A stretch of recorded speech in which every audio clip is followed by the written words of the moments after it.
Welcome to PJ education TN TET exam previous year English questions தான் பார்த்துட்ருக்கோம். இந்த வீடியோவில் 11/2/2023 ஆஃப்டர்நூன் பேட்ச் இங்கிலீஷ் கொஸ்டின் பார்க்கலாம். ஃபர்ஸ்ட் கொஸ்டின் பார்க்கலாம். Which is the monosyllabic word in the following? 4 option கொடுத்துருக்காங்க. இதில் எது மோனோசிலபிக்னு கேட்டிருக்காங்க. A3 தேர்ட், இதுதான் வந்து மோனோசிலபிக். ரிமைனிங் பார்க்கும்போது பிஹைண்ட் இருக்கு இல்லையா, பிஹைண்ட். ஸோ இதுக்கு வந்து 2 வரும்.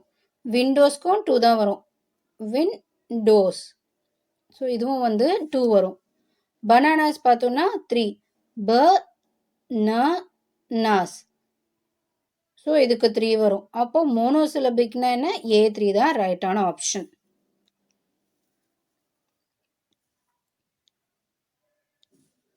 Next one.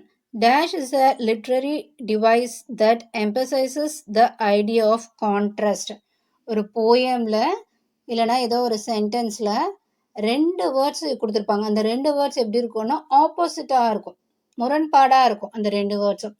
எக்ஸாம்பிள் பார்த்தோன்னா பிட்டர் ஸ்வீட், கசப்பான உண்மை, அதெல்லாம் சொல்லுவோம் இல்லையா. இதெல்லாம் வந்து என்னன்னா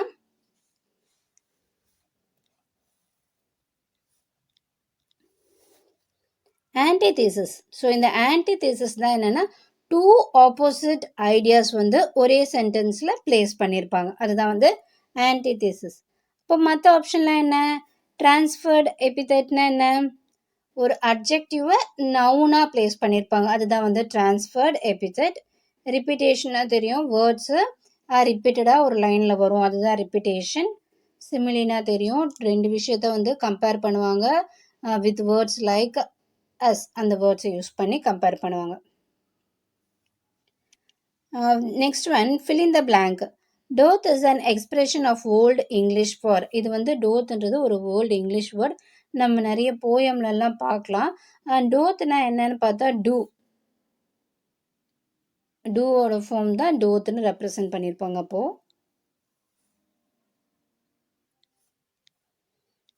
choose the correct prepositional verbs. Children dash their parents for food and education. உணவுக்கும் கல்விக்காகவும் குழந்தைகள் யாரை டிபெண்ட் பண்ணியிருப்பாங்க? பேரண்ட்ஸை சார்ந்து தான் இருப்பாங்க. அப்போ பேரண்ட்ஸை டிபெண்ட் பண்ணி தான் இருக்காங்க. எது கரெக்டான வேர்டாக இருக்கும்? A3 ரிலே ஆன் இருக்கு இல்லையா, இது என்னென்னா டிபெண்ட் ஆன். அவங்க வந்து மற்றவங்கள டிபெண்ட் பண்ணியிருப்பாங்க, அதாவது தன்னுடைய பேரண்ட்ஸை டிபெண்ட் பண்ணியிருக்காங்க. நெக்ஸ்ட் ஒன் பார்க்கலாம். Choose the meaning of the foreign word given below. இங்கே ஒரு வேர்டு கொடுத்துருக்காங்க, அது ஒரு ஃபாரின் வேர்ட். அதோட மீனிங் என்னன்னு கேட்குறாங்க. பேண்டிகோட். இதோட மீனிங் என்னன்னா கைண்ட் ஆஃப் ரேட். இந்த ரேட்லாம் எங்கே இருக்கும்னா ஆஸ்திரேலியா, அப்புறம் நியர்பை ஐலண்ட்ஸ்லலாம் இது இந்த இருக்கும். இதுதான் வந்து கைண்ட் ஆஃப் ரேட் தான் வந்து பேண்டிகோட்னு சொல்கிறாங்க. Next one, fiction includes. நம்ம ஃபிக்ஷன்லாம் பார்த்துருக்கோம் இல்லையா, ஃபிக்ஷன் ஸ்டோரிலாம் சொல்லுவாங்க. அந்த ஃபிக்ஷன்லாம் என்னென்னு பார்த்தோம்னா ட்ராமா, பொயட்ரி தான் வரும். ஃபிக்ஷன்னா என்ன? ரியலாக இருக்காது, ஃபேக்ட்ஸை பேஸ் பண்ணி இருக்காது. ஒரு நாவல் இப்படி இல்லைன்னா ஒரு ப்ளே, க்ரியேட்டிவ் ஒர்க்காக தான் இருக்கும். ஃபிக்ஷன் என்னவாக இருக்கும்? ஒரு க்ரியேட்டிவ் ஒர்க், நாட் ரியலாக இருக்காது. ஒருத்தவங்களுடைய ஒரு ஆத்தரோட இமேஜினேஷனால் கொண்டு வந்தது தான் இந்த ஃபிக்ஷன். இது எதுக்காகனா ஃபார் என்டர்டைன்மெண்ட் பர்பஸ்க்காக தான். அப்போ பயோகிராஃபிஸ் எல்லாம் வராது. ஏன்னா பயோகிராஃபிஸ்லாம் எல்லாமே உண்மையாக தான் இருக்கும். ஒருத்தவங்களுடைய வாழ்க்கை வரலாறு சொல்கிறாங்கன்னா அது உண்மையை மட்டும்தான் வந்து சொல்லுவாங்க. ஃபிக்ஷன்லாம் அங்கே இடமே இல்லை. அதே மாதிரி எஸ்ஏஸ், நரேட்டிவ்ஸ் பார்த்தோன்னா நம்ம எதை பற்றி எஸ்ஏ எழுதுவோம்? ஏதோ ஒரு உண்மையான ஒரு இன்சிடெண்ட்டை பற்றி, இல்லைனா வந்து ஏதோ ஒரு கான்செப்டை பற்றி, உண்மையான ஒரு கான்செப்டை பற்றி தான் எழுதுவோம். அப்போ இதுவும் வராது. ஜேர்னல்ஸ், நியூஸ் பேப்பரும் பார்த்தோன்னா அதில் எழுதக்கூடிய அந்த எஸ்ஏஸ் ரைட்டிங் எல்லாமே வந்து ரியலாக தான் இருக்கும். அப்போ ஃபிக்ஷன்றது play and drama தான் right. Next one, choose the meaning of the idiom a piece of cake. A piece of கேக்னா என்னன்னா ஒரு விஷயத்த ஈஸியாக பண்ணுறது, ரொம்ப கஷ்டம்லாம் இல்லாமல் லிட்டில் எஃபர்ட் போட்டாலே அந்த விஷயத்த வந்து ஈஸியாக பண்ணிடலாம். அப்போ எந்த ஆப்ஷன் இங்கே கரெக்டாக இருக்கும்? a task that can be accomplished easily. ஒரு டாஸ்க்கை ஈஸியாக பண்ண முடியும்னா அது என்னது? A piece of cake. அதுதான் வந்து அதோட இடியம். Next one, a thing of beauty is a joy forever is found in the poem. எந்த போயமில் இது இருக்குன்னு பார்த்தோம்னா எடிமியான் a poetic romance. இது யார் எழுதுனதுன்னு பார்த்தோன்னா ஜான் கீட்ஸ். இது 8th ஸ்டாண்டர்ட். இந்த போயம் வந்து 8th ஸ்டாண்டர்ட் இங்கிலீஷில் புக்கில் இருக்கு. Next one, choose the correct answer. One who studies about birds are called. பேர்ட்ஸை பற்றி படிக்கிறவங்க என்னன்னு சொல்லுவாங்க? ஆர்த்தினாலஜிஸ்ட். நம்ம கண்டினியூவாக நிறைய கொஸ்டின்ஸில் இந்த கொஸ்டின் பார்த்துருக்கோம். Next, choose the idiom which means the following. It is your turn to make a decision. நாங்கள் சொல்கிறதெல்லாம் சொல்லிட்டோம், இதுக்கு மேலே உன் கையில் தான் இருக்குது, இனிமேட்டு நீ தான் டிசிஷன் எடுக்கணும் அப்படி சொல்லுவோம் இல்லையா? அதுக்கு வந்து எந்த இடியம் கரெக்டாக இருக்கும்? த ball is in your court. இதுக்கு மேலே டிசிஷன் நீ தான் எடுக்கணும். நாங்கள் எல்லாமே சொல்லிட்டோம், எங்கள் டிசிஷன்லாம் நாங்கள் சொல்லிட்டோம், இதுக்கு மேலே நீ தான் டிசிஷன் எடுக்கணும். அப்போ த ball is in your court தான் கரெக்ட்.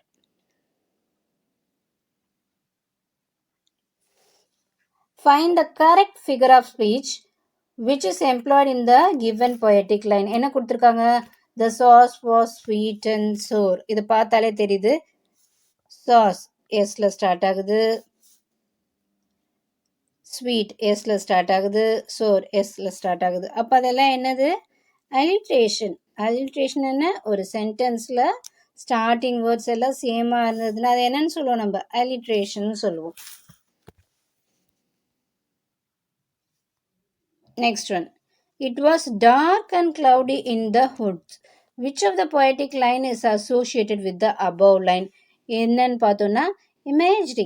இமேஜரி என்னன்னா, இப்போ வந்து ஒரு போயட் வந்து ஒரு போயம் எழுதுறாங்கன்னா அதை படிக்கக்கூடிய நாம அவருடைய பிக்சரை வந்து அப்படியே நம்ம மென்டல் இமேஜ், அந்த போயமோட லைன்ஸ் வந்து நம்ம இமேஜாக ஃபார்ம் பண்ணி கொண்டு வர முடியும். அதெல்லாம் தான் என்னென்னா இமேஜரி. இப்போ எக்ஸாம்பிள் பார்த்தோன்னா, இப்போ நம்ம ரீட் பண்ணுறோம், நம்மளுடைய சென்ஸை யூஸ் பண்ணி அதை வந்து தெரிஞ்சுக்க முயல்கிறோம். அதுதான் என்னதுன்னா imagery.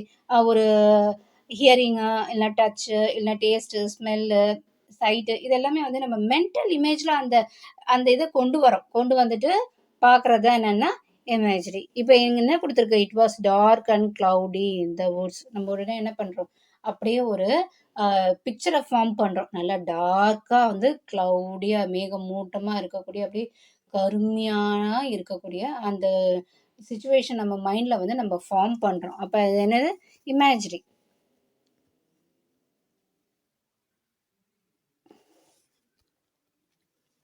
Next one, who is the American president known as டெடின்னு கொடுத்துருக்கு. இது யாருன்னா இங்கே டீயில் இருக்கா? ஸோ அதை நம்ம பார்த்து ஓரளவுக்கு யூகிக்க முடியும்னா என்னென்னா தியோடர் ரூஸ்வெல்ட்.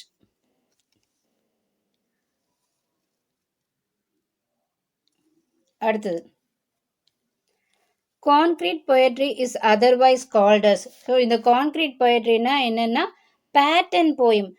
பேட்டர்ன் போயமுக்கு எக்ஸாம்பிள் பார்த்தோன்னா, ஸோ இந்த போயமோட லைன்ஸ்லாம் எப்படி இருக்குன்னா ஒரு பேட்டர்னாக இருக்கும். இப்போ இந்த மாதிரிலாம் நம்ம நிறைய போயம்ஸ் பார்த்துப்போம். அதாவது ஒரு பேட்டர்னை பேஸ் பண்ணி தான் அந்த போயம் இருக்கும். ஸோ இந்த மாதிரி பேட்டர்னில் லைன்ஸ் எல்லாம் எப்படி கொண்டு வந்திருப்பாங்கன்னா அந்த போயட் இந்த மாதிரி கொண்டு வந்திருப்பாங்க. நாட் ஓன்லி திஸ் ஷேப், இந்த மாதிரி நிறைய ஷேப்ஸ் சொல்கிறோம், நிறைய பேட்டர்ன். இது எக்ஸாம்பிளுக்காக போடுறோம். இதுதான் என்னென்னா பேட்டர்ன் போயம், அப்படி இல்லைன்னா concrete poetry.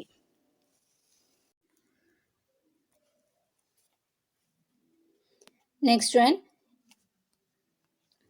if you're going on a trek or an adventure, one of the following things is the most important to carry. நாம ஒரு அட்வென்ச்சர், அதாவது ஒரு சாகச பயணம், இல்லை ஏதோ ஒரு ட்ராவல் பண்ணிகிட்ருக்கோம், ரொம்ப தூரம் வந்து ட்ராவல் பண்ணிகிட்ருக்கோம்.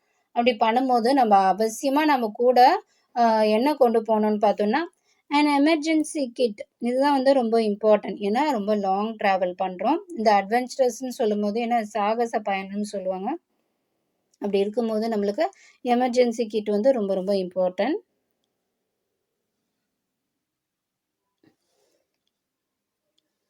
Rewrite the following in direct form. Indirect சென்டென்ஸில் கொடுத்துருக்கு, இது நம்ம டைரக்ட் ஃபார்மில் கொண்டு வரணும். என்ன கொடுத்துருக்கு?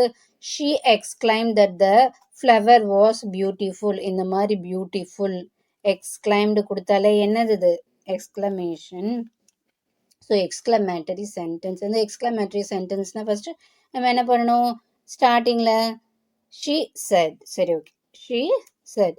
அப்புறம் என்ன வரும், த ஃப்ளவர் வாஸ் பியூட்டிஃபுல். இந்த எக்ஸ்க்ளைம்டு அப்படிலாம் வந்தாலே நம்ம என்ன பண்ணணும், ஹவு தான் யூஸ் பண்ணணும். ஏன்னா எக்ஸ்க்ளமேட்டரி போடும்போது how beautiful, how beautiful the flower is, இதுதான் வந்து கரெக்டாக இருக்கும்.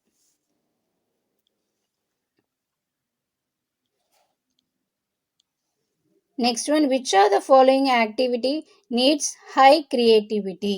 இங்கே 4 ஆப்ஷன் கொடுத்துருக்கு.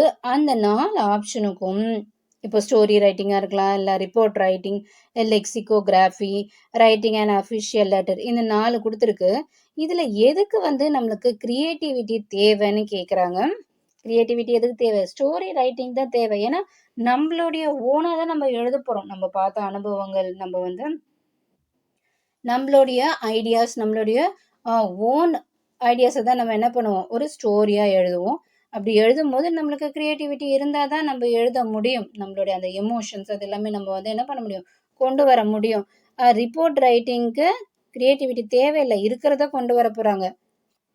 லெக்சிகோகிராஃபின்னு இருக்கா, இது என்னென்னு பார்த்தோன்னா ஒரு டிக்ஷனரிலாம் ப்ரிப்பேர் பண்ணுறாங்க இல்லையா, அதுதான். ரைட்டிங் அண்ட் அஃபிஷியல் லெட்டர், யாருக்கோ அது வந்து ஒரு அஃபிஷியலாக ஒரு லெட்டர் எழுதுறாங்க. அப்படி எழுதும்போது அதுக்கு க்ரியேட்டிவிட்டி தேவையா, இல்லை. அப்போது option A1 is the right answer.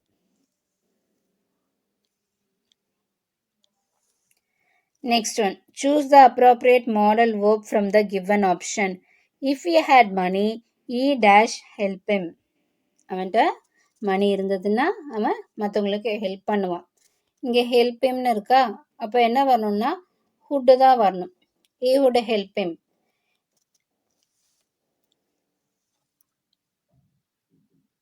Next one, writing is easy. All you have to do is cross out the wrong words. இது யார் சொன்னாங்கன்னு கேட்குறாங்க. இது யார் சொன்னதுன்னா Mark Dwayne.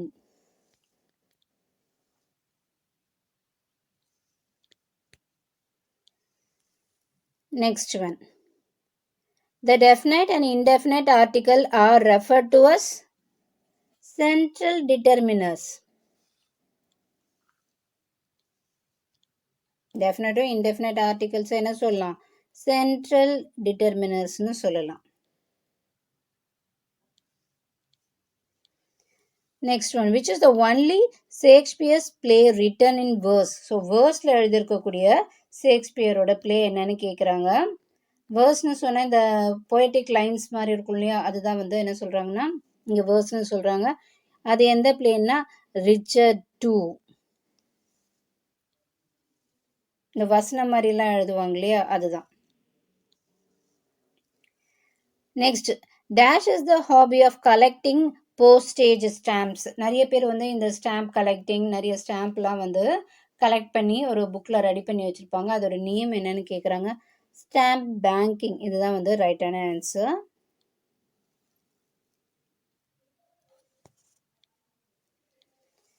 Identify the figure of speech in its poetic line கொடுத்துருக்காங்க. இந்த like a huge python winding around and round, லைக்குன்னு கொடுத்துருக்கா, லைக்குன்னு கொடுத்தால அது என்ன, சிமிலியாக தான் இருக்கணும்.